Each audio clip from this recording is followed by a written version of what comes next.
Hey guys, and welcome back. And if you're new here, thanks so much for joining us today.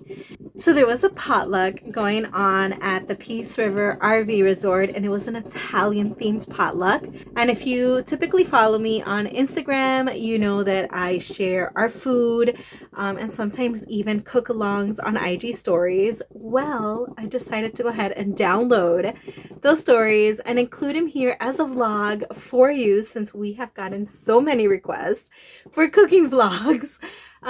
So follow along to see me making our homemade lasagna in an RV. So yes, I use a convection oven. And yeah, I'll make sure to drop the recipe as closely as possible, because I don't measure anything, down below in the description. Enjoy! So there is a potluck going on at the campground today at 5 o'clock.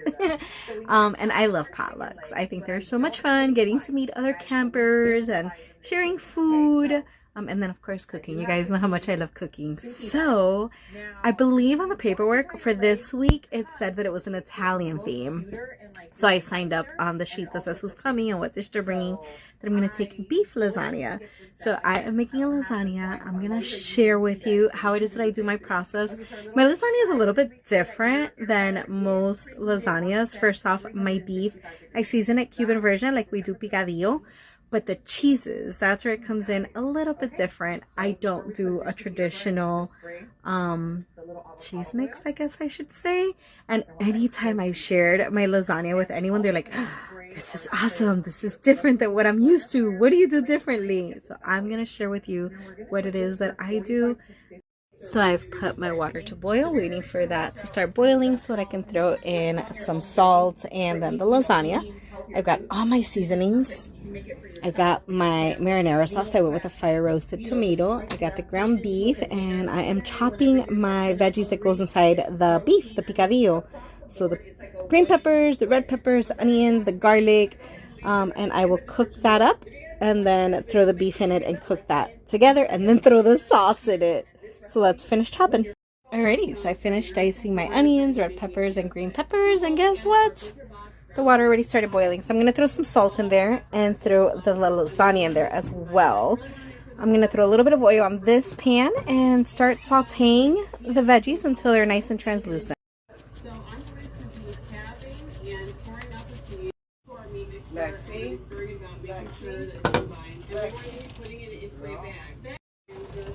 Whatever I am. I'm just moving it in full. I'm going to try to type it in here with this bag. I already made this bag. I'm going to be using it. You wanted to try to use your favorite kid-friendly chip replacement, like Quest chip. I'm going to wait for these to soften on their own to go down. I don't want to press too hard because obviously we don't want to break them. So let me go ahead and turn on this stove and start sauteing the veggies. I will be seasoning my veggies with some onion and garlic powder, cumin, oregano, and pink salt.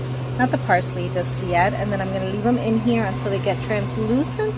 And in the meantime, I will start chopping some garlic.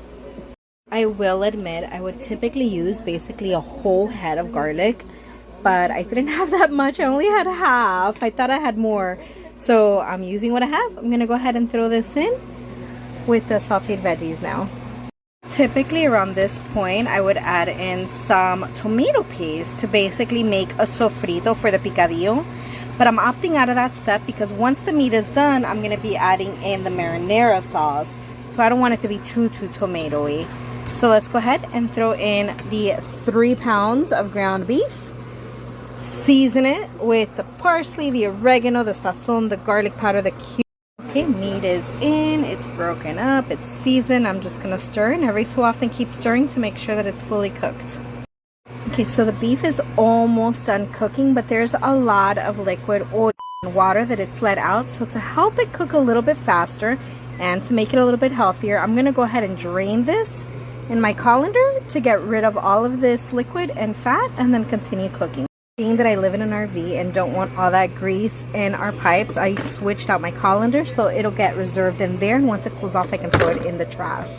Okay, all out. Let's go ahead and grab this. Let's see here. And look at all of that liquid. Once it cools, I'll throw it in the trash. And continue cooking.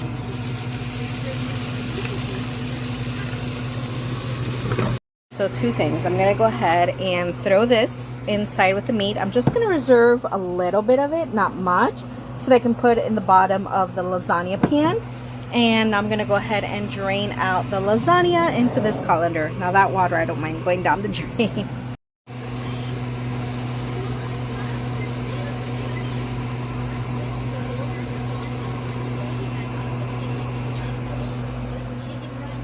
Okay, lasagna is out. Meat sauce is done. I've got the cheeses that I'm going to use out and the pan ready. So I'm going to throw the rest of this little sauce on the bottom to start layering. Layer of sauce is on the pan. I'm going to go ahead and grab a couple of noodles and lay it longways on the pan, and then we're going to layer some meat on it. Okay, first layer of noodles and meat is in. Now my trick is I'm literally going to put 1 dollop of ricotta, 1 dollop of cream cheese, 1 dollop of ricotta, 1 dollop of cream cheese, and I'm going to keep doing that all the way across, and then I'm going to sprinkle mozzarella on it, and then we're going to move on to doing a second layer. First layer is done. Time to repeat the process. Let's add noodles and add meat sauce and then the cheeses again.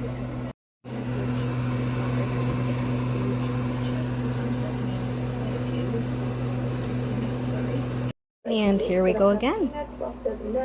Now what I will do is start alternating the ricotta and the cream cheese opposite from what I did before. So if I started with ricotta before, I'm going to start with cream cheese this time so that every bite the person can enjoy both some ricotta and cream cheese. Okay, time to start the third layer. Still got a lot more meat left, still got a lot more noodles left. Third layer is done. Now the last layer, I'm basically just going to top it with some of the noodles. Very, very little meat sauce. I wish it was more saucy than meaty. And then I'm going to show you how I finish it off. Okay, there's the last layer of the noodles with the last of the meat. The 3 pounds was perfect. I'm not going to be using any more of the ricotta or of the cream cheese. I am going to slice this tomato. I have a second one in the fridge, and I'm going to put nice thin slices all over the top. And then I'm going to sprinkle the rest of the mozzarella on top of those tomato slices. All right, so it is done. I am going to stick this in bake setting for 350, basically until this is completely melted. Okay, the lasagna is completely done. Time to put it in the bag to take with us. Okay, Lou suggested to garnish with a little bit of parsley. Don't have fresh, so dried parsley will have to do. I don't know about you guys, but I highly recommend, if you don't do this, whenever you go to a potluck, take Tupperware, because if there's a lot of leftover food, you can pack some up to take back home and have the next day. Well, if you enjoyed this cook along, please be sure to give me a big thumbs up. Comment down below if you like my version with the ricotta cream cheese style, if you're gonna give it a shot, and what cheese alternatives do you use in your lasagnas.